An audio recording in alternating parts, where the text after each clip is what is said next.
जय हिंद दोस्तों, कैसे हैं आप सभी। स्वागत है आप सभी का यूएनएस मास्टर क्लास के एक नए वीडियो में।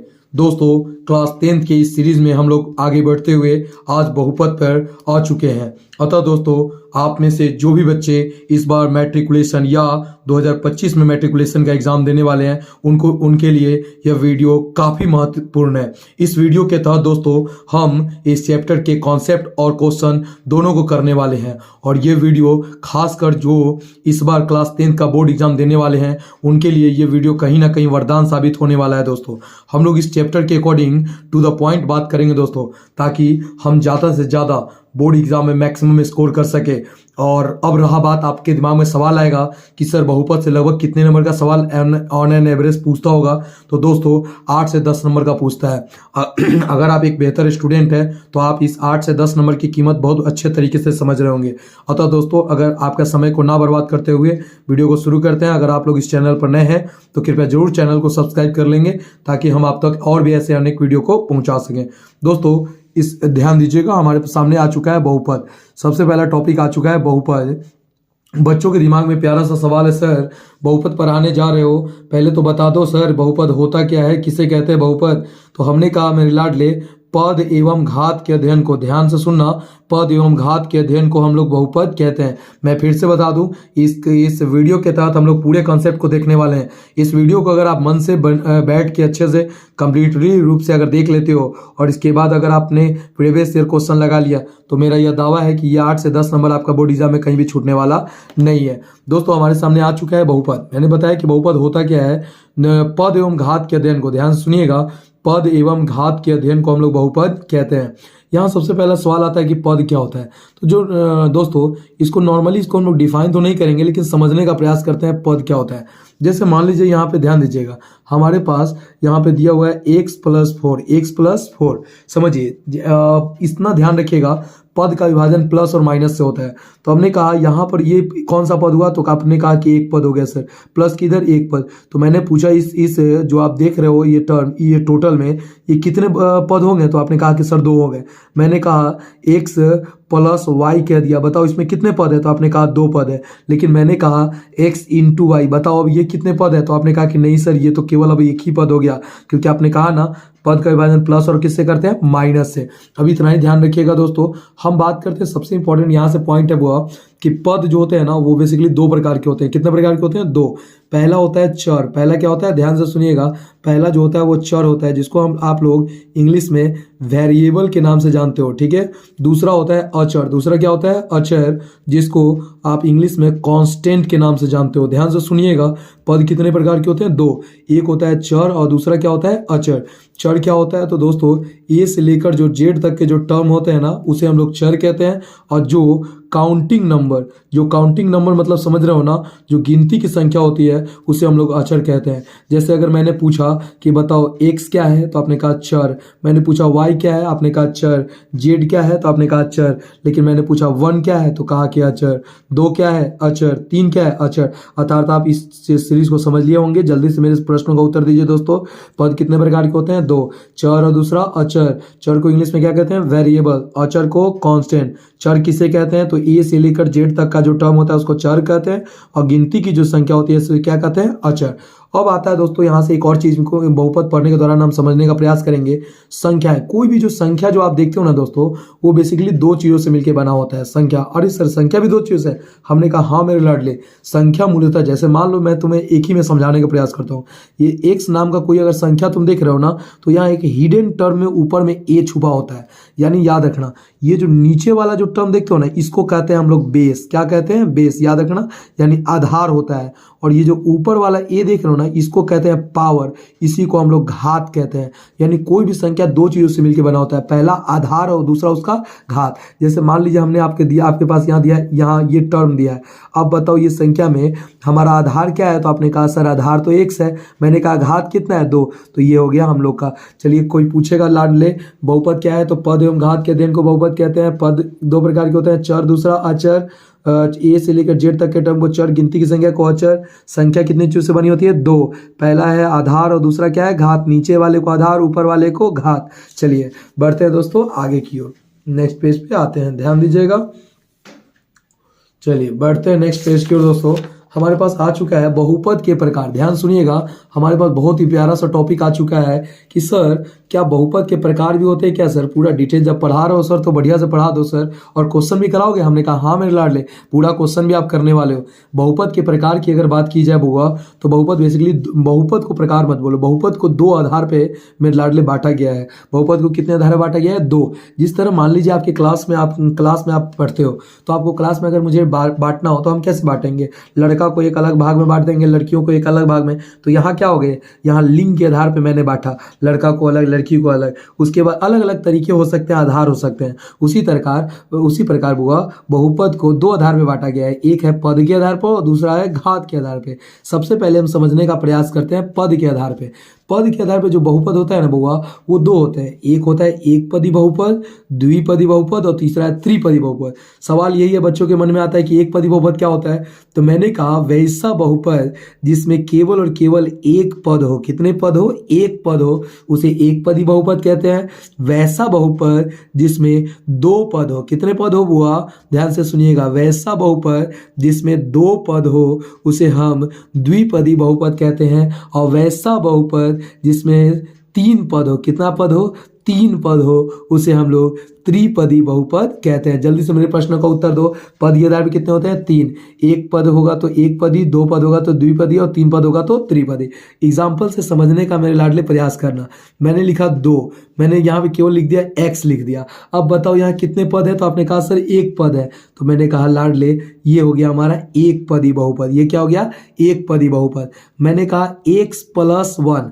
अब बताओ यहाँ कितने पद है? तो आपने कहा सर एक प्लस की इधर एक और इधर एक हो, तो एक एक दो, तो इसको कहेंगे द्विपदी बहुपद। ठीक है दोस्तों। अगला है, अगर दिया है x square plus x plus one. अब बताइए, यहाँ ध्यान दीजिएगा, मैंने क्या कहा? मैंने कहा मेरे लाडले, मैंने आप लोगों से कहा दिया हुआ है x square plus x plus one.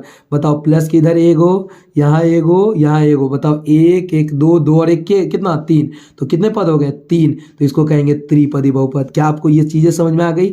एक पद होगा तो एक पदी, दो पद होगा द्विपदी, तीन पद होगा त्रिपदी। अब घात के आधार पे बात करते हैं दोस्तों।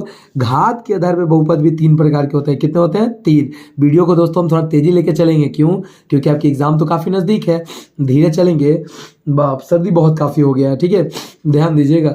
घात के आधार पे बहुपद के प्रकार कह रहा है, तो क्या है? नॉर्मली है। घात के आधार पे बहुपद कितने होते हैं मेरे लाडले? तो तीन प्रकार के होते हैं। कितने प्रकार के होते हैं? तीन। पहला होता है रैखिक बहुपद, दूसरा क्या होता है? द्विघात बहुपद, तीसरा क्या होता है? त्रिघात बहुपद। लिखते हुए चलेगा बुआ सब, स्क्रीनशॉट ले लेके। अब बात करते हैं रैखिक बहुपद क्या होता है? तो वैसा बहुपद जिसमें चर का अधिकतम घात। ध्यान से सुनिएगा, वैसा बहुपद जिसमें चर का अधिकतम घात। अधिकतम घात मतलब समझ रहे हैं ना? घात किसको बोले थे? ये ऊपर वाला जो पोर्शन होता है उसको घात कहते हैं। तो बताओ, जिसमें चर का अधिकतम घात एक हो। कितना हो? एक हो, उसे हम रैखिक बहुपद कहते हैं। और वैसा बहुपद जिसमें चर का अधिकतम घात दो हो। कितना हो मेरे लाडले? दो हो। अधिकतम मैक्सिमम पावर तुमको देखना है। अगर दो होगा तो कहना द्विघात। और वैसा बहुपद जिसमें चर का अधिकतम घात तीन हो, उसे हम लोग त्रिघात बहुपद कहते हैं। जैसे सुनो, एग्जाम्पल से समझने का यहाँ पे प्रयास करिए। हमने कहा मेरे लाडले कि अगर मैंने लिखा केवल एक्स प्लस वन, ये बहुपद है, इसमें कोई डाउट नहीं है। घात के आधार बताओ, घात किसका देखते हैं? चर का, यानी एक्स वाई जेड का, अंक का नहीं। तो यहाँ पे एक्स का पावर नहीं कुछ है तो कितना है? एक। तो जब घात एक होगा तो इसको कहेंगे मेरे लाडले रैखिक बहुपद। लेकिन मैंने कहा एक्स स्क्वायर प्लस वन। अब बताओ घात कितना हो गया? दो। तो इसको कहेंगे द्विघात बहुपद। द्विघात नाम से ही पता चल रहा है। मैंने लिखा एक्स क्यूब प्लस वन। देखो बहुपद लगभग हर केवल पावर का अंतर है। एक पावर था तो रैखिक, दो था तो द्विघात, और तीन हो गया तो क्या कहेंगे? त्रिघात। तो कोई मेरे लाडलों से आपसे पूछेगा कि बताओ, जल्दी से कोई पूछता है बहुपद को कि बहुपद के प्रकार बताओ, बता दोगे? कहना हाँ सर, बहुपद को दो आधार बांटा गया है, पद के आधार पे, घात के आधार पे। पद के आधार पे बहुपद कितने होते हैं? तो सर पद के आधार पे बहुपद तीन होते हैं सर। एक पदी बहुपद, द्विपदी बहुपद, त्रिपदी बहुपद। जिसमें एक पद होगा एक पदी, दो पद होगा द्विपदी, और तीन पद होगा तो क्या बोलोगे? त्रिपदी। बहुत अच्छा। घात के आधार पे कितने होते हैं? तीन होते हैं सर। रैखिक, द्विघात, त्रिघात, जिसमें चर का अधिकतम घात कितना हो, एक। चर किसको कहेंगे, एक्स वाई जेड को। चर का अधिकतम घात एक होगा तो उसको रैखिक, दो होगा द्विघात और तीन होगा तो त्रिघात। हमने सवाल भी किया। अब चलिए दोस्तों हम लोग अब कुछ क्वेश्चन को कर लेते हैं। आगे आपके सामने क्वेश्चन, आप इसको पॉज करके पहले खुद से करके अपने कॉपी पे लिख ले। चलिए दोस्तों बढ़ते हैं क्वेश्चन नंबर 1 की ओर। क्या कर रहा है, निम्नलिखित में कौन एक द्विपदी बहुपद है। बहुत प्यारा सा सवाल कह दिया। कह रहा है क्या कि इसमें द्विपदी बहुपद क्या है। तो मैंने क्या बोला था, द्विपदी बहुपद क्या होता है, जिसमें केवल और केवल कितने पद हो, दो पद होते हैं, उसे हम लोग द्विपदी बहुपद कहते हैं। तो दो पद, यहाँ तो एक पद है तो नहीं सर ये नहीं होगा, यहाँ एक और एक कितने, दो पद, तो ये हो जाएगा। ऑप्शन सी को चेक कीजिए तो ऑप्शन सी में कितना है, 1 2 3, तो यहाँ 3 को पद है तो ये त्रिपदी, एक पद है तो एक पद है, लेकिन हमारा पूछा दे द्विपदी, तो option B is the right answer. सवाल एक और सवाल कर लेते हैं पहले 3 नंबर। क्या करें, निम्नलिखित में कौन एक रैखिक बहुपद है। लाड ले, पहले पद के आधार पर पहचान लिया, घात के आधार पर। रैखिक किसको कहते हैं, जिसमें चर का अधिकतम घात कितना हो, एक हो। चर का अधिकतम घात कितना हो, एक हो, उसे रैखिक कहते हैं। तो चर कौन है, एक्स वाई जेड। यहाँ घात 2 है, नहीं सर। घात 3 है, नहीं सर। घात 1 है, नहीं, कुछ है तो 1 है ना। Option C is the right answer. कभी कभी दोस्तों इस टाइप का भी सवाल पूछ देता है, कह देगा क्या कि ऐसे कोई बहुपद दे देगा, जैसे कह दिया त्रिघात बहुपद में शून्यकों की संख्या, यानी कितने शून्यक होंगे। हम बाद में बात करेंगे दोस्तों कि शून्यक क्या होता है। अभी फिलहाल अगर कोई पूछ दिया कि त्रिघात बहुपद में कितने शून्य, तो याद रखना, यहाँ से इस पॉइंट को याद रखना, रैखिक कहेगा ना, तो रैखिक में कितने शून्य, तो रैखिक में होते हैं एक शून्य। कोई पूछेगा द्विघात में कितने शून्य, तो कहना द्विघात में सर 2 शून्य। और कोई पूछेगा त्रिघात में कितने शून्य, तो कहना मेरे लाडले 3। तो आप बताओ तो त्रिघात बहुपद में शून्य की संख्या कितनी होगी, C. Option C is the right answer. बढ़ते हैं हम लोग नेक्स्ट पेज की ओर। ध्यान दीजिएगा दोस्तों, मुझे विश्वास है आपको वीडियो अच्छा लग रहा हो। तो छुच्छे देखिएगा, बताइए छुच्छे देखना अच्छा है, बुर्बक के ध्यान दो इधर। वीडियो को लाइक भी कर दिया करो और चैनल को सब्सक्राइब कीजिए जितना जल्दी हो सके। बोलना पड़ता है ये सब चीज़ ला। तुम लोग देखते हो, तुम लोगों को क्या होता है, जब कोई रिश्तेदार घरे आ जाता है तो फिर मुझे लगा तो कब वो जाएंगे पैर छुए तो पैसा मिले। बुर्बक कि हम तुमसे पैसा मांग रहे हैं क्यों। चलो ध्यान दो, क्या कह रहा है, बहुपद की वास्तविक पहचान। क्या कह रहा है, बहुपद की वास्तविक पहचान। और वास्तविक पहचान कहे का मतलब है कि देखिए, आप तो ये बता दिए सर जी कि बहुपद कौन पद के आधार पे होगा, कौन घात के आधार पे होगा, लेकिन अभी तक आप ही नहीं बताए। ध्यान सुनिएगा, अभी तक हम लाडले आप ये नहीं बताएं कि बहुपद के होगा के नहीं होगा। आप कह रहे थे सर कि कौन लड़का पढ़ने वाला होगा, कौन लड़का नहीं पढ़ने वाला होगा। सर ये तो बाद में पहचानेंगे, पहले तो हमको ये पहचानना बताइए कि कौन लड़का है कि नहीं, कहीं वो लड़की तो नहीं है। तो ध्यान से सुनिए, कहने का मतलब आप बहुपद की वास्तविक पहचान कीजिए कि बहुपद किस किस स्थिति में कोई भी टर्म आपका बहुपद नहीं होता है। तो ध्यान से सुनिएगा, अगर बहुपद के घात में आपको कोई ऋणात्मक दिख जाए, यानी कहीं पावर में अगर माइनस दिख जाए, x के पावर -2, x के पावर -3, x के पावर -1, इस टाइप के कुछ दिख जाए, तुम फटाक से कहना कि चाचा ये बहुपद ना है, ये बहुपद नहीं है। यानी पावर कभी भी माइनस नहीं होना चाहिए, माइनस होगा तो बहुपद नहीं होगा। दूसरा, पावर कभी भिन्न नहीं होना चाहिए। भिन्न समझते हैं ना, यानी फ्रैक्शन नहीं होना चाहिए। अभी क्या होता है, तो x के पावर दे दिया 1/2, x का पावर दे दिया 3/2, x का पावर दे दिया 5/2। बताइए ऐसा कभी भी रहेगा तो कहिएगा कि बहुपद नहीं है। अंतिम है कि रूटवा ये चीजवा है बुआ, कि तुमको पता है कि रूट मूर्ख वाला काम मत करो। अगर रूट अंडर x है, इसका मतलब समझते हो, x का पावर में होता है 1/2। नहीं जानते हो तो जान लो, इस रूट का मतलब होता है पावर में 1/2। तो ये तो भिन्न आ गया ना, छोड़ो, मेरे लाडले इतना मेहनत नहीं करते हैं। पर रूट अगर हो गया तो कहना कि बहुपद नहीं है। रूट नहीं होना चाहिए, भिन्न नहीं होना चाहिए और पावर माइनस में नहीं होना चाहिए। देखते हैं इस पे कौन कौन से सवाल आपसे पूछे जा चुके हैं। चलिए, हम सबसे पहला सवाल आ गया है हमारे पास, निम्नलिखित में कौन बहुपद नहीं है। चलिए, बहुपद नहीं होने के लिए कितने शर्त है, आपने पढ़ा 3 शर्त। पावर में माइनस नहीं होना चाहिए, पावर में फ्रैक्शन नहीं होना चाहिए, फ्रैक्शन नहीं ना होना चाहिए, और तीसरा क्या पढ़ा तुमने कि हमारा रूट नहीं होना चाहिए। चलिए सर, ये तो सही है सर, ये बहुपद होगा। क्या पूछा, नहीं होगा। चलिए तो इस 1 मिनट, x की इहो बहुपद होगा सर। √2 अंक के ऊपर है सर, x पे नहीं है सर, इहो होगा सर। हाई देखिए, बट्टा में x+1 ही नहीं होगा। याद रखना, बट्टा में x+1 कभी भी बहुपद नहीं होता है, याद रख लेना। एकदम ऐसे चेंज हो, ये बहुपद नहीं है, आएगा। ये सब प्रीवियस ईयर सवाल है बुआ। देखो, निम्नलिखित में कौन बहुपद है, दिले है ना, कह रही आपकी कौन बहुपद है। अरे सर देखिए, तब पावर में माइनस आ गया, ये बहुपद नहीं है। ये सर है देखिए पावर में भिन्न आ गया, इहो बहुपद नहीं है। ये सर इहो तो रूट आ गया, नहीं लग रहा है हमारा नॉन ऑफ दिस। हम कहे कि थोड़ा रुको जरा, √5x²। को बात बताओ, √5 तो ठीक है, x² पावर पता है ना कि रूट से पावर कटता है, तो x² से रूट कट जाएगा तो केवल क्या बचेगा, x बचेगा। अरे √5 10 का 10, x² थोड़ा पता है ना कि x² को तुम लिख सकते हो, x लिख सकते हो हाँ या ना। तो यहाँ x² को x लिख दे। बताओ तो अभी इस x पे रूट रहा क्या, माइनस रहा क्या, हमारा कोई भिन्न रहा नहीं, तो ये बहुपद हो जाएगा, यानी option B is the right answer. बहुत ही बढ़िया सवाल है, सबको वीडियो को पॉज करो और लिखा ही चलो। चलो बढ़ते हैं हम लोग नेक्स्ट पेज की ओर। क्या कह रहा है नेक्स्ट, ध्यान दीजिएगा, नेक्स्ट टॉपिक है हमारे पास बहुपद का मान। ध्यान से सुनना। अरे भाई साहब ये क्या आ गया सर, हमने कहा वैल्यू ऑफ पॉलिनोमियल। बउआ यहाँ से तुमको ऑब्जेक्टिव में 1 या 2 नंबर का सवाल एकदम कंफर्म देखने को मिलेगा। जैसे px बराबर कोई तुमको बहुपद दे दिया है, अब कहेगा क्या कि मैं मान निकाले, p2 के मान निकालिए। तो कहने का क्या मतलब है, समझ में आ रहा है। जहाँ जहाँ x है वहाँ रख दो जो तुमको कह रहा है। तो p2 कह रहा है ना, तो यहाँ रख देते हैं 2 का स्क्वायर, x की जगह 2 रख दिए, ऊपर रहने तो जो इसका, तो बताओ 2 का स्क्वायर 4, 2 का स्क्वायर कितना होगा 4। अब पहले से 4 है, 4 4 कितना हो गया 8 हो गया। बहुपद के मान में क्या है, px पर बदले रहता है, x के मान पुट करना होता है। अब देखो तुम्हारे लिए क्वेश्चन आ गया, इसको पॉज करो, इसको बनाओ बढ़िया से। चलो ठीक है, बन गया। अब देखिए दिया हुआ है px बराबर इतना, तो कह रहा है p-1 क्या दिया हुआ है बताइए। तो px बराबर दिया हुआ है x² + 4x - 4, तो कह रहा है p-1 निकालिए। तो अब बताइए x की जगह -1 रखेंगे तो यहाँ -1 का स्क्वायर हो गया, +4 गुने -1 हो गया -4। अब बताइए -1 का स्क्वायर तो +1, ये बात आप जानते होंगे मेरे लाडले, प्लस माइनस -4 हो गया। अब -4 आपको पता है, एक रहने दीजिए, काहे कि पहले नहीं कुछ है तो प्लस है ना, 4 4 -8, -8 में से एक जाएगा -7। Option B is the right answer. क्या समझ में आ गया, इस बहुपद के मान से सवाल आगे बना लीजिएगा। चलिए बढ़ते हैं हम लोग नेक्स्ट टॉपिक की ओर। ठीक है दोस्तों, जितना भी चीज आप पढ़ रहे हैं इसका PDF आपको टेलीग्राम ग्रुप पे मिल जाएगा। ठीक है, उसका लिंक लास्ट में आपको बता दिया जाएगा कहाँ मिल पाएगा। ठीक है, ध्यान दीजिएगा।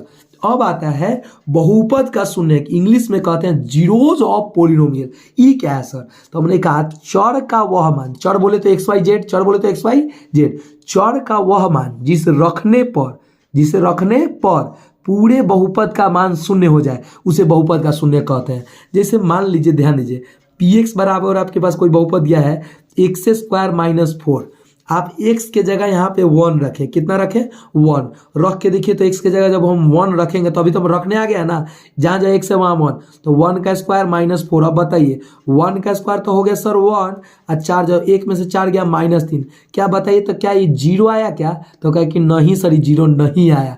चलिए हम कहते हैं x के जगह 2 रख के देखो मेरे लाडले, तो जैसे ही x के जगह अगर हम 2 रखेंगे तो रखो, तो x के जगह 2 तो 2 के स्क्वायर, फिर से सुनो, x के जगह 2 रख दिया ना, तो 2 के स्क्वायर -4। अब बताओ 2 का स्क्वायर तो 4 होता है, -4, 4 में से 4 घटाए तो क्या आ गया 0। बताओ तो 0 के बराबर आ गया। तो हमने क्या बोला था कि x का वह मान जिसको रखने पर पूरे बहुपद का मान क्या आ जाए, शून्य हो जाए, उसे ही हम बहुपद का शून्य कहते हैं। तो हमारा शून्य के यहाँ क्या हो गया 2। समझ में आया, ये बहुत भी बेजोड़ सवाल इस पे आता है, आपके ध्यान सुनिएगा। x का वह मान जिस रखने पर पूरे बहुपद का मान शून्य हो जाए उसे बहुपद का शून्य कहते हैं। अब देखते हैं दोस्तों इस पे सवाल कैसा पूछता है। एक सवाल आपके बीच आ चुका है, ध्यान से सुनिएगा। कैसा सवाल है, बहुत प्यारा सवाल दिया गया है, ध्यान दीजिए।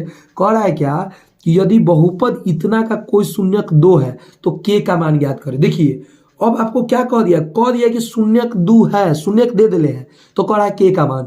ऐसा सवाल कभी भी आए ना तो लिखिए दिया है, क्या लिखिएगा दिया है। ऑब्जेक्टिव और सब्जेक्टिव दोनों का काम हो जाएगा मेरे लाडले, दिया है। बताइए कुछ नहीं कीजिए, जो दिया है ना या फिर नहीं हो तो माना कि लिख लीजिएगा। px बराबर पूरा ले लीजिए x² + kx - 6 रख लिए ना।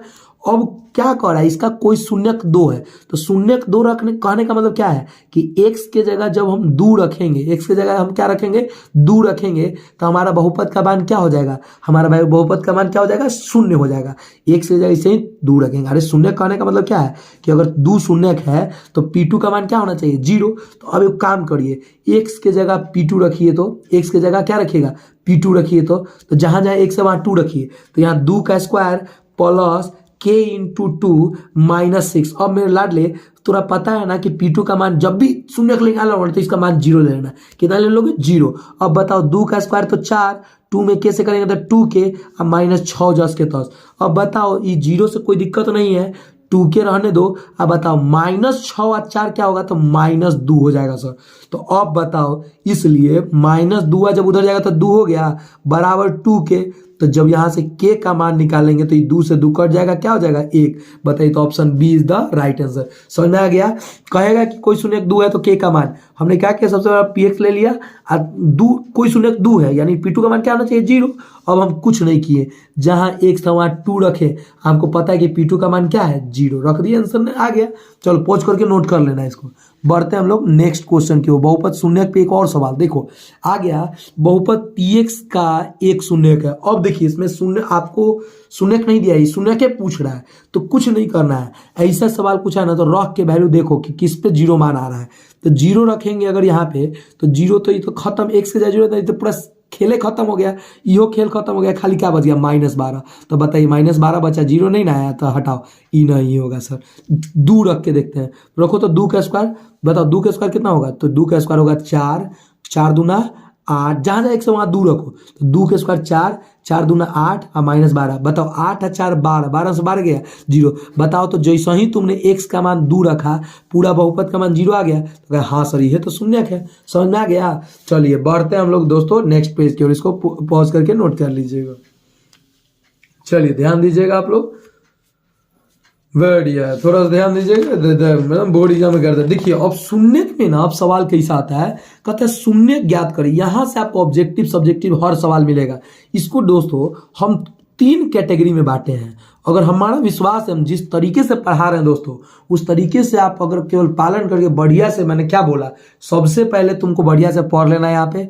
उसके बाद जैसे ही पढ़ लोगे उसको लिख के पढ़ना है, ऐसे ही नहीं मौखिक नहीं पढ़ना है, जीके नहीं पढ़ रहे हो, मौखिक आराम से बढ़िया से पढ़ लीजिए। उसके बाद एक बार क्वेश्चन बैंक बना लीजिए, उसके बाद विश्वास करिए, बहुपद आपसे विश्वास करिए, कहाँ भागेगा पते नहीं चलेगा। अब देखिए शून्यक ज्ञात करने वाला सवाल 3 कैटेगरी में पूछता है। कैटेगरी 1 बहुत आसान है, कहता है x² - 16 इसका शून्य ज्ञात करें। ऐसा सवाल कभी भी आना तो ये रहने दीजिए, x² रहने दीजिए, -16 को क्या आप 4 का स्क्वायर लिख सकते हैं। तो जब ऐसा ही आ गया ना तो इसको मानते हैं a या इसको b। तो आपको तो पता है कि a² - b² का सूत्र क्या होता है, तो एक बार जोड़ते हैं सर और एक बार घटाते हैं, यानी a + b × a - b। तो a² - b² है तो एक बार जोड़ोगे तो क्या लिखोगे, x + 4 और घटा दो तो x - 4। ये गुणनखंड निकल गया ना। जैसे ही गुणनखंड निकले लिखो माना कि, क्या लिखोगे, माना कि तुमको शून्यक निकालना है ना जी। तो माना कि एक बार x + 4 बराबर 0 ले लो और एक बार x - 4 बराबर 0। तो यहाँ से x का मान -4 आ गया और यहाँ से x का मान -4 जब जाएगा तो +4। समझ में आ गया। चलो एक और सवाल ऐसा नहीं देखते हैं। देखो इधर क्या कर रहा है, 4x² - 25 पॉज करके बनाने का प्रयास करो। चलो देखो इधर 4x² को 4 को हम 2 लिख सकते हैं, x + 10 का 10 और होल स्क्वायर। बताओ ना 2 का स्क्वायर 4 आ जाएगा, x² स्क्वायर के रूप में इस सवाल को बदलना होता है।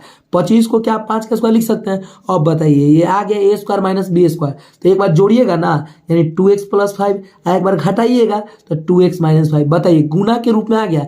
जैसे ही गुना के रूप में आ जाए सीधे लिखिए माना की। बताइए तो क्या लिखिएगा, माना कि एक बार 2x + 5 को 0 ले लीजिए तो x का मान हो जाएगा +5 जाएगा तो -5 और गुना में 2 था तो बट्टा में 2।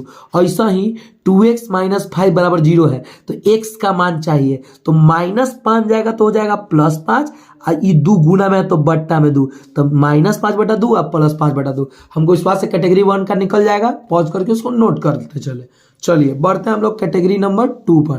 ध्यान सुनिएगा, हमारे पास आ चुका है कैटेगरी नंबर 2। ये क्या है सर, इसके बारे में बताइए।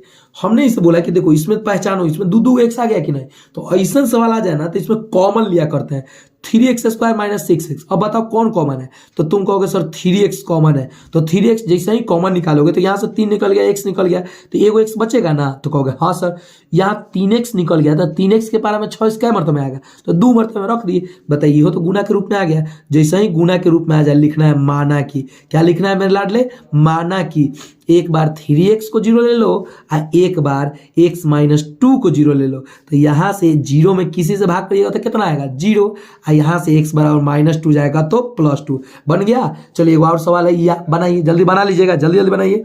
4x² प्लस 12x दिया है ना, तो आप पॉज करके बनाना है, बना लिए। चलिए इसमें जल्दी से 4x कॉमन लेंगे तो यहाँ क्या बच गया x, और 4x के बारे में 12 कितना मरतबा में आएगा, तो 3 मरतबा में गुना के रूप में आ गया। सीधे लिख दीजिए माना कि, क्या लिखिएगा माना कि, एक बार 4x बराबर 0 और एक बार x प्लस 3 बराबर 0।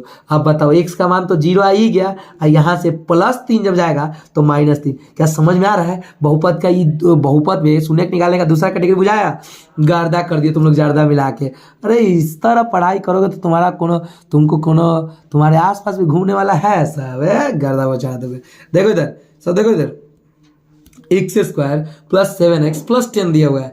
अब देखो ये तीसरा कैटेगरी, वो 2 वाला था, ये 3 वाला, ये सबसे ज्यादा पूछता है। कह देगा कि दे देगा, कहेगा इसका शून्य क्या है, तो कुछ हो मत करना।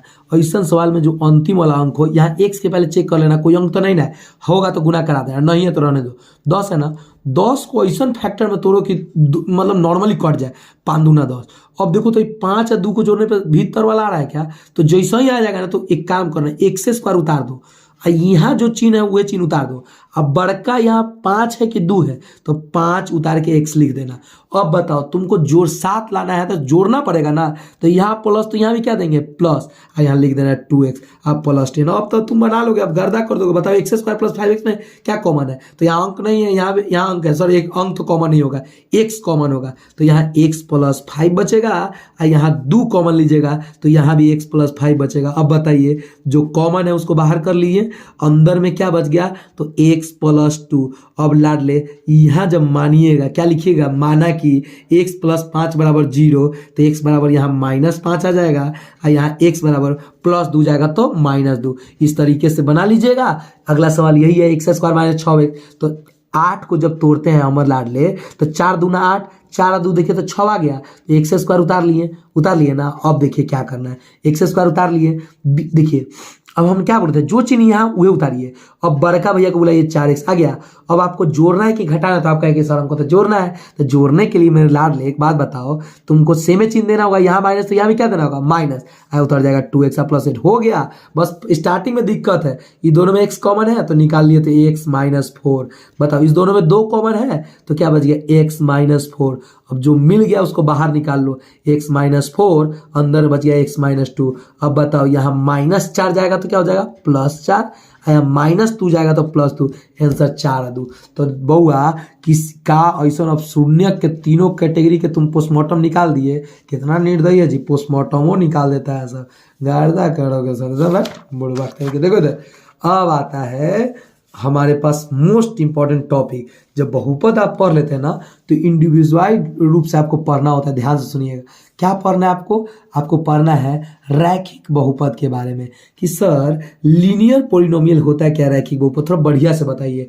हमने यहाँ से सवाल बनता है बउआ, तो आप कहिएगा वैसा बहुपद जिसमें चर का अधिकतम घात 1 हो, कितना हो 1 हो, तब उसको आप कहते हैं रैखिक बहुपद। क्या कहते हैं, रैखिक बहुपद कहते हैं। याद रखिएगा, वैसा बहुपद जिसमें चर का अधिकतम घात 1 हो। जैसे हम कह दिए x² + 4, बताइए क्या रैखिक बहुपद होगा, तो कह के हाँ नहीं सर ये बहुपद नहीं, रैखिक बहुपद नहीं होगा, क्योंकि पावर में 2 है। हमने कहा x + 1, अब रैखिक बहुपद होगा, हाँ सर ये रैखिक बहुपद होगा, क्यों, क्योंकि चर का पावर 1 है। अब यहाँ से एक बहुत फेमस सवाल है, रैखिक बहुपद में पूछता है कि व्यापक रूप क्या होगा, तो आप कहिएगा ax + b। क्या होता है ax + b, बहुत इंपॉर्टेंट चीज बता रहा है, बढ़िया से नोट करिए। चलिए क्या बोल रहा है, रैखिक बहुपद का व्यापक रूप क्या होता है ax + b। एगो VBI सवाल है, VBI मोस्ट VBI सवाल है, रैखिक बहुपद में कितने शून्यक होते हैं, तो क्या बोलिएगा 1। अभी हम बताए थे ना, कुछ देर पहले बताया था ना, रैखिक बहुपद कितने शून्यक होते हैं 1। अब आते हैं दोस्तों हम लोग रैखिक बहुपद से ऐसे कोई ज्यादा सवाल बनता नहीं है, हम आते हैं द्विघात बहुपद पे। द्विघात बहुपद पे क्या कहता है कि क्या है द्विघात बहुपद, यानी इसको क्वाड्रेटिक पॉलिनोमियल कहते हैं, डिटेल में पढ़ना है। तो आप कहिएगा वैसा बहुपद जिसमें चर का अधिकतम मान, ध्यान सुनिएगा, वैसा बहुपद जिसमें चर का अधिकतम घात कितना हो 2 हो, अधिकतम घात कितना हो 2 हो, उसे द्विघात बहुपद कहते हैं। जैसे अगर x + 1 कहेंगे और कहेंगे कि द्विघात बहुपद है, तो कहना है कि नहीं सर अब ई नहीं है, कहें कि हमारे घात में 2 चाहिए। हमने कहा कि x² + 1 अब ई है, हाँ सर ई है, क्योंकि हमारे घात में 2 मिल गया। मतलब समझ आ गया, घात में 2 हो गया तो द्विघात नहीं होगा, तो हमें उसको द्विघात कहने वाले नहीं है। अब यहाँ से सवाल आता है कि द्विघात बहुपद का सर्वव्यापक रूप क्या होता है, जनरल फॉर्म, तो ई होता है ax² plus B X plus C, याद रखिएगा A X square plus B X plus C. अब कहिएगा सर इसका कहाँ उपयोग है सर, यूज बताइए। तो हम कहेंगे 2x minus x square plus 3 दिया हुआ है, बताइए तो क्या ये द्विघात बहुपद के व्यापक रूप में है, तो कहेंगे नहीं सर। तो सजा लीजिए, एक्स स्क्वायर को पहले लिखिए, तो एक्स स्क्वायर लिख दे, क्या ये सही है, नहीं बुआ सही नहीं, इसके पहले माइनस हुआ नहीं छोड़ेंगे, प्लस होगा तो छोड़ देंगे, लेकिन माइनस छोड़ने वाले नहीं है। मेरी बात ध्यान सुनिए, वही हाल भोज में गए, जलेबी अगर मिला तो छोड़ने का थोड़ा चांस है, छोड़ देंगे, लेकिन रसगुल्ला मिला खाने का मन नहीं किया तो गिलास में बंद करना है, लेके आ जाना है। तो एक्स स्क्वायर के पहले क्या है माइनस, तो उतार लेना है। अब एक्स स्क्वायर के बाद एक्स वाला, तो एक्स वाला 2x है ना, तो प्लस का 2x और यहाँ प्लस का 3, ये हो गया। आपने दिया हुआ था उसको व्यापक रूप में बदल लिया, बहुत काम आएगा आगे। अब इससे सबसे ज्यादा जो डिमांडेबल जो टॉपिक है वो है दोस्तों द्विघात बहुपद के दो मूल तुमको कह देगा अल्फा और बीटा। क्या कह देगा अल्फा और बीटा, तो कहता है कि मूलों का योगफल, मतलब समझे अल्फा प्लस बीटा आपसे पूछ रहा है, मूलों का गुणनफल मतलब समझ रहे हो, अल्फा इंटू बीटा पूछ रहा है। इसका मतलब समझे, अगर तुमसे मूलों का योगफल कह दे और तुम्हारे पास अभी तुमने क्या पढ़ा है, द्विघात बहुपद का व्यापक रूप क्या है, A X square plus B X plus C, यही ना है व्यापक रूप। तो ध्यान से सुनो मेरे लाडले, अगर योगफल कहेगा तो ये होता है minus B by A, minus B by A कह सकते हो, माइनस दे के एक्स का गुणांक बट्टा एक्स स्क्वायर का गुणांक। अल्फा इंटू बीटा होता है सी बाई ए, भी भी आई है, इसको आप जितना जल्दी हो सके याद कर लो, जितना जल्दी हो सके। नहीं याद है कोई दिक्कत नहीं मेरे लाडले, बताओ जल्दी से। द्विघात बहुपद का में योगफल क्या होता है, तो माइनस बी बाई ए, और गुणनफल क्या होगा सी बाई ए। चलो इस पे सवाल है वो कर लेते हैं। दिया हुआ है 2x square minus 6x plus दिया हुआ है 3। चलो कोई पूछ रहा है अल्फा प्लस बीटा क्या होगा, तो कहेंगे सर माइनस बी बाई ए। अब बताओ मेरे लाडले, माइनस तो ठीक है, ए का मान 2, बी का मान -6, माइनस मत छोड़ना, सी का मान 3, तो वो बी का मान यहाँ तुमने -6 बोला, ए का मान 2 बोला, तो 2 से 6 कट गया 3 है, माइनस माइनस प्लस, यानी आंसर खाली क्या होगा, तो आंसर होगा मेरे लाडले खाली 3। समझ आ गया। ऐसा ही गुणनफल भी निकाल देंगे।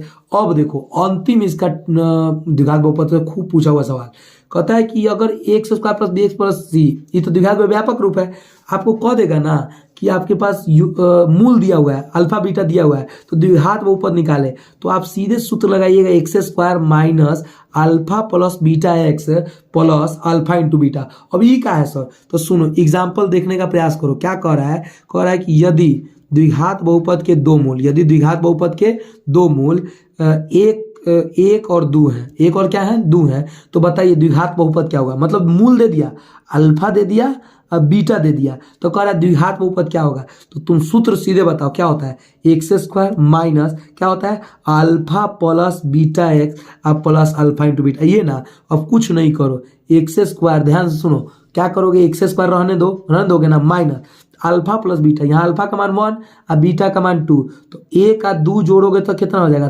3x हो गया। फिर से सुनो, अल्फा की जगह 1 और बीटा की जगह 2, 1 का 2 जोड़ेंगे तो 3x 10 का 10, प्लस दे दो बीच में, अल्फा इंटू बीटा का मतलब दोनों का गुण है, 2 एकम कितना हो जाएगा 2, हो गया तुम्हारा आंसर। फिर से सुनो क्या दिया हुआ है, अगर तुम्हारे पास दो मूल दिया हुआ है 3 और 4 दिया हुआ है, तो द्विघात बहुपद पूछ रहा है, पहले सूत्र लिखो। क्या लिखोगे, x square minus alpha plus beta x plus alpha into beta, ये ना है। तो जल्दी से बताओ तो मेरे लाडले, ये जब ये सूत्र है तो एक्स स्क्वायर तो ठीक है, माइनस भी ठीक है, अल्फा का मान 3 है, बीटा 4, 3 और 4 क्या हो जाएगा 7x हो जाएगा, प्लस अल्फा इंटू बीटा यानी 3 चौका 12। क्या समझ में आ गया, ये था द्विघात बहुपद। अब हम कुछ करते हैं इसके ऑब्जेक्टिव सवाल को, जो कि एग्जाम पॉइंट ऑफ व्यू से काफी इंपॉर्टेंट है। ठीक है दोस्तों, देखिएगा आगे आपके बीच ऑब्जेक्टिव क्वेश्चन नंबर 9 है। कह रहा है क्या, बहुपद 2x square minus 4x plus 8 के शून्यकों का योगफल। लाडले शून्यकों का योगफल बोले तो क्या मांग रहा है, अल्फा प्लस बीटा क्या होता है माइनस बी बाई ए। अब मेरे लाडले माइनस दे देंगे, बी कौन होता है आपको पता है, ए, ये क्या होता है बी, ये क्या होता है सी, तो बी का आंसर यहाँ -4 है। ए का मान कितना है, तो ए का मान सर 2 है। बताओ 2 से 4 कितना मरतब में, 2 मरतब में, माइनस माइनस प्लस देने की जरूरत नहीं है, तो केवल 2, option A is the right answer. दूसरा क्वेश्चन को पॉज करिए, बनाइए। क्या कह रहा है, यदि बहुपद इतना के दो मूल अल्फा तथा बीटा हो तो मूलों का इस बार गुणनफल पूछ रहा है, निकल जाएगा। यदि अल्फा इंटू बीटा क्या होता है सी बाई ए, सी बाई के ए का मतलब सी बताइए, यहाँ ए। अब कहोगे यहाँ ए क्या है सर, तो नहीं कुछ है तो एक नहीं है जी, हाँ सर। बी का मान -4, सी का मान 4, तो सी के जगह 4 और ए के जगह 1, 4/1 क्या होगा 4, यानी option D is the right answer. चलिए अगला क्वेश्चन एक और आ गया, इसको जल्दी से पॉज करिए, बनाने का प्रयास करिए। क्या कर रहा है, यदि किसी द्विघात बहुपद के दो मूल 3 और 2 दे दिया हुआ है, मतलब ये अल्फा दे दिया, ये बीटा दे दिया, तब द्विघात बहुपद क्या होगा। बहुत बढ़िया, मैंने बताया था ना सूत्र, पहले जल्दी से बताओ सूत्र क्या होता है, जल्दी बताओ सूत्र क्या होता है। कहा कि हाँ सर सूत्र पता है, x² minus alpha plus beta x plus alpha into beta. अब बताओ x² तो ठीक है, माइनस दे देंगे, अल्फा की जगह 3, बीटा की जगह 2, तो अल्फा प्लस बीटा यानी 3 और 2 कितना हो जाएगा 5x हो गया, प्लस अल्फा इंटू बीटा यानी दोनों गुणा ना, 3 दूना 6, x² माइनस 5x प्लस 6, खोजो तो प्लस 5x नहीं चलेगा, प्लस 5x नहीं चलेगा, माइनस 5x प्लस 6x²। Option C is the right answer. दोस्तों मुझे विश्वास है आपको ये मेहनत मेरा बहुत बेहतर लग रहा होगा। कृपया अपने दोस्तों तक इस वीडियो को जितना ज़्यादा से ज़्यादा हो सके शेयर कर दो। अरे तुम्हारे पास वो क्षमता है जो कि किसी भी चीज़ को चाहो तो फैलाने में तुम्हें लेट लगने वाला है क्या, तो क्यों रोकते हो, अपने हाथों को क्यों आराम करने दे रहे हो, एकदम लग जाओ इस वीडियो को देखने के बाद। चलिए अब बात करते हैं, हमारे पास अंतिम टॉपिक आ चुका है दोस्तों, त्रिघात बहुपद, वीवीआई टॉपिक। अब ये क्या है सर, तो वैसा बहुपद जिसमें चर का अधिकतम घात कितना हो 3 हो, उसे त्रिघात बहुपद कहते हैं। हमने कहा बताओ x+1 क्या ये त्रिघात बहुपद होगा, सर ये नहीं होगा। क्यों नहीं होगा, क्योंकि पावर में 1 है। सर हमने कहा x² + 1 क्या ये द्विघात बहुपद होगा, सर ये भी नहीं होगा क्योंकि पावर 2 है। अरे तुमको कितना चाहिए, सर हमको पावर में 3 चाहिए। तो बताओ पावर में 3 है ना, तो यहाँ पे ये त्रिघात समीकरण त्रिघात बहुपद हो जाएगा। समझ में आ गया, यानी मैक्सिमम पावर 3 होगा तो त्रिघात बहुपद। अब इसका व्यापक रूप क्या होता है, बहुत important, ax³ plus bx² plus cx plus d। भैया ये सब को लिखे ही चलिएगा, नहीं लिखिएगा तो आपकी क्लास का कोई सार्थक अर्थ नहीं निकलता है। अगला क्वेश्चन, यदि अब देखिएगा व्यापक रूप तो एकदम बढ़िया हो गया। अब यहाँ से 3 सवाल आते हैं, कहता है क्या, यदि इसकी त्रिघात बहुपद किन मूल अल्फा बीटा गामा। हमने क्या बोला था कि त्रिघात में कितने मूल होंगे 3, द्विघात में 2 और रैखिक में कितने 1। तो अब आता है मेरे लाडले, देखो इधर क्या कह रहा है तुमसे कि मूलों का योगफल। पहले ये समझो, बहुत बच्चा यहाँ पे गलती करता है, मूलों का योगफल करने का मतलब alpha plus beta plus gamma. चलो ठीक है, मूलों की गुणनफल का योगफल। लड़का यहाँ कंफ्यूज हो जाता है, आप मत कंफ्यूज होना, आप लड़का थोड़ी ना हो, आप लड़िका हो, लड़िका क्या हो, लड़िका। यानी मूलों के गुणनफल का योगफल। क्या कह रहा है, मूलों के गुणनफल का योगफल। इसका मतलब गुणनफल यानी alpha into beta, beta into gamma और गामा इंटू अल्फा। इसका मतलब समझे, दो सबका योगफल ई मांगना कह रहा है आपसे। योगफल का मतलब alpha plus beta plus gamma, गुणनफल मतलब alpha plus alpha into beta, beta into gamma, gamma into alpha, सबको जोड़ दीजिए। गुणनफल कहेगा तो आप कहिएगा alpha into beta into gamma. खूब ऑब्जेक्टिव आपसे यहाँ से पूछा जाता है। अब देखिए इसका मान होता है -b/a जो सेम होता है, इसका मान alpha into beta, beta into gamma, gamma into alpha, इसका मान होता है c/a। अंतिम जो आएगा alpha into beta into gamma, ये होता है -d/a, -d/a। एकदम कोई बेफिक्र होके चलिए सवाल हम आपको देते हैं, बनाने का प्रयास करिए, जल्दी जल्दी बनाना है, जल्दी जल्दी। सवाल दिया हुआ है आपके पास, देखिए इधर कह रहा है 5x³ minus 10x² plus 15x plus 20 दिया हुआ है ना। तो आपसे सबसे पहला सवाल है, आपसे यही पूछा जाता है, जल्दी से बताओ मेरे लाडले कि बताओ इसके योग मूलों का योगफल क्या होगा, यानी अल्फा प्लस बीटा। ध्यान दो, alpha plus beta plus gamma क्या होगा, तो कहेंगे -b/a सर। अब बताओ माइनस तो ठीक है, b की जगह यहाँ a का मान 5, b का मान -10, c का मान 15 और d का मान 20। तो बताओ b का मान कितना हो गया -10 बट्टा a का मान कितना है 5, 5 से 10 कितना और में 2 और माइनस प्लस, आंसर 2 हो गया। अब इसी में कोई पूछे देगा कि लाडले बताओ तो alpha into beta into gamma क्या होगा, तो तुम तो सूत्र जानते हो क्या होता है -d/a, यही होता है ना, हाँ या ना, हाँ ध्यान सुनना, तो नोटिस करना, हम आपके कमेंट का इंतजार करेंगे। अल्फा इंटू गामा मूलों का गुणनफल alpha into beta into gamma इसका निकालना है। चलो क्या निकाल के इसको कमेंट में भेज रहे हो? चलो हम तुम्हारे कमेंट का एकदम बेसब्री से इंतजार कर रहे हैं। कौन सबसे पहला इसका आंसर कमेंट करता है, ठीक है, उसका नाम हम अगले वीडियो में जरूर लेंगे। सबसे बेहतर स्कोर उन्होंने किया। चलिए मिलते हैं दोस्तों एक नई वीडियो के साथ, तब तक के लिए जय हिंद। और अपने सभी दोस्तों तक इस वीडियो को जरूर शेयर करेंगे।